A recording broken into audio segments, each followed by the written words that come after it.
বিগত সময়ের অবহেলায় দেশের আইসিইউ বা নিবিড় পরিচর্যা কেন্দ্রের চিকিৎসা সেবা অত্যন্ত নাজুক অবস্থায় পৌঁছেছে বলে মন্তব্য করেছেন জিয়াউর রহমান ফাউন্ডেশনের vice president doctor Zubaida Rahman.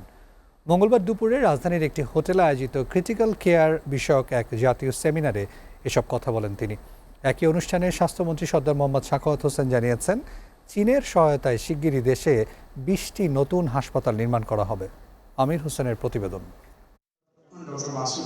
রাজধানীর একটি অভিজাত হোটেলে Bangladesh society of critical care মেডিসিনের উদ্যোগে আয়োজিত হয় ক্রিটিক্যাল কেয়ার বিষয়ক জাতীয় সেমিনার।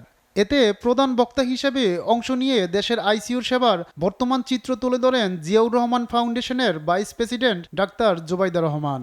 মহাপরিচালক স্বাস্থ্য অধিদপ্তর দীর্ঘদিনের অবহেলা আর সঠিক পরিকল্পনার অভাবেই এই সংবেদনশীল খাতের আজ এমন নাজুক দশা বলে মন্তব্য করেন তিনি। তবে নানা সীমাবদ্ধতা সত্ত্বেও চিকিৎসকদের আন্তরিকতার প্রশংসা করেন ডাক্তার জুবাইদা রহমান।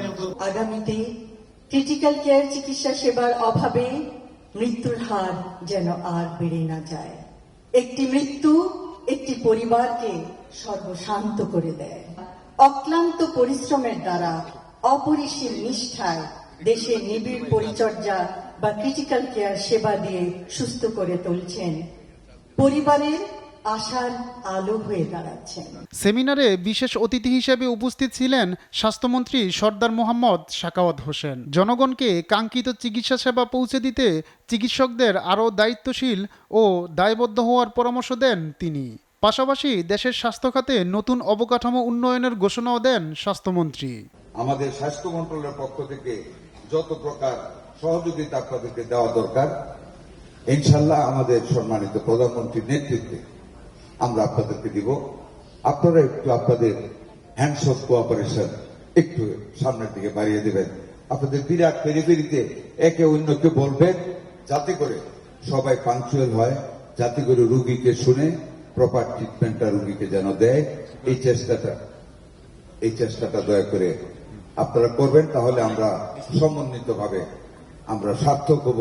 অনুষ্ঠানে সমাজ কল্যাণমন্ত্রী ডাক্তার এজেড-এম জাহিদ হোসেন বলেন, দেশের স্বাস্থ্য খাতের সঠিক উন্নয়নের বিষয়টিকে সরকার সর্বোচ্চ গুরুত্ব দিচ্ছে এবং সে লক্ষ্যেই এবারের বাজেট স্বাস্থ্য খাতে দ্বিতীয় সর্বোচ্চ অর্থ বরাদ্দ দেওয়া হয়েছে।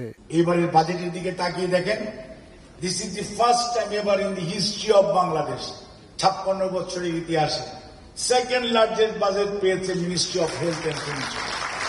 অর্থাৎ মানুষের কল্যাণকে গুরুত্ব দেয় যে দল, সেটি হচ্ছে বিএনপি।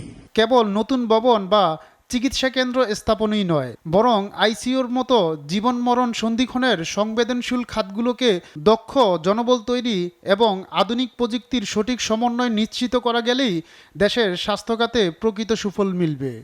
এমনটাই মতপ্রকাশ সংশ্লিষ্ট বিশেষজ্ঞদের। আমির হোসাইন, এসএ টিভি, ঢাকা।